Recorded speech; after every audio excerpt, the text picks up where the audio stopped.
محمد، يعني العراق يعتزم الذهاب في تحلية مياه البحر، هل هذه الخطة كفيلة بحل مشكلة شح المياه في البلاد؟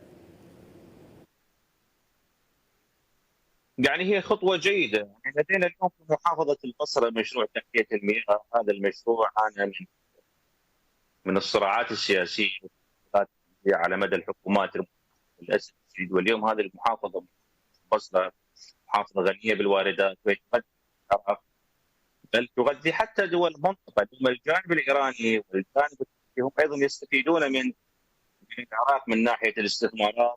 والعراق اليوم يستورد دولتين من إيران ومن تركيا.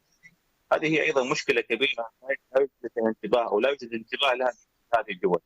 هذه المشاريع اذا طبقت تستحل مشاكل يعني المياه وتحل مشكله يعني الشح في المحافظات الجنوبيه خصوصا محافظه بس. اما باقي المحافظات يجب ان تعتمد الدوله على مشاريع حقيقيه. على سبيل المثال انشاء السدود. اليوم في العراق لا يوجد خط سد واحد بعد عام 2003 سد مكحول.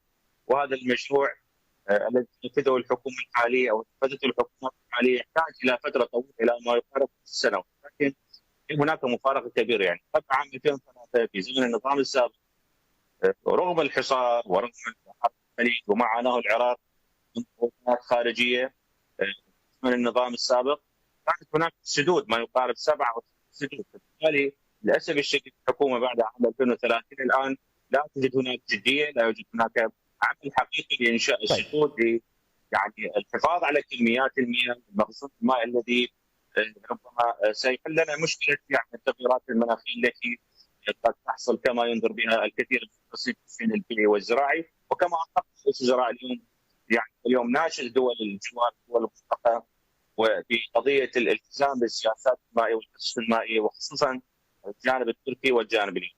طيب، جزيل الشكر الكاتب والصحفي محمد الجابري، كنت معنا البصرة، شكرا على هذه المداخلة.